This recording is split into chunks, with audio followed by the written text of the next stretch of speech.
রহমতুল্লাহ।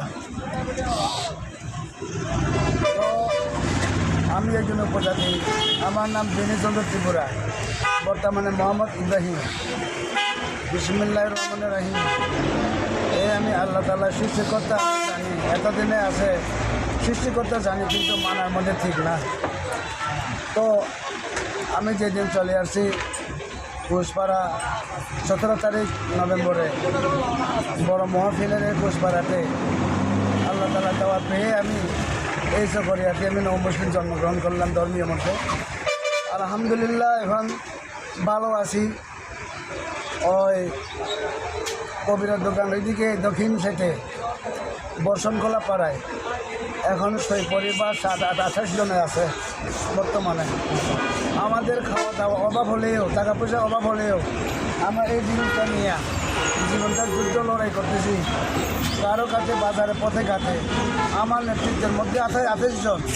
আমি বলছিলাম কারো কাছে দোকানে পথের ঘাটে ভিক্ষা করেন না, আমরা নিজে হাট পাত আছে, রেজিকের মালিক আল্লাহ আছে, ওর কাছে আমরা দিনে 5 বার নামাজ পড়বো।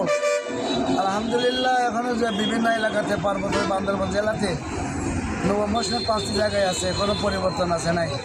খাতর মাত্র করে বক্স পরে মানে কি হারাম হালাল বাসে না, নিয়ম মতো রীতিমতো মানে কি নামাজ পড়া হয় নাই। এই সমস্ত চ্যালেঞ্জের জন্য আল্লাহ নাম বল নিয়ে আমিও নামছিলাম এই আল্লাহর পথে। এই আল্লাহ তাআলাকে শুকরিয়া জানাই। আমি মরে গেলেও অবশ্যই বেহেশতের হবে এটা আশায় আমি এখানে আসছিলাম। এই চকরিয়া বাঙালিরা মুসলিম যারা আছে আমাদের ভাইয়েরা, আমাদের কোনো লোক দেখে নাই, লোক কথা দিয়ে প্রচার করে নাই, বিল্ডিং দেবে, টাকা দেবে, চাকরি দেবে সেটাও বলে নাই। কিন্তু এমন একটা জায়গায় আছে সিমেন্ট ইট প্যারেক ছাড়া যে ঘরটা নির্মাণ করা আছে, ওই জায়গাতে ইনশাল্লাহ পৌঁছার জন্য এই কাজটা আমি শুরু করছিলাম।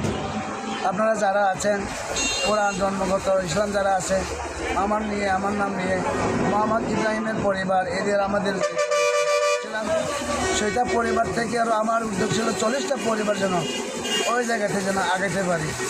আপনারা ইনশাল্লাহ আল্লাহর কাছে দোয়া চাইবেন। আসসালামু আলাইকুম ওয়া রাহমাতুল্লাহ।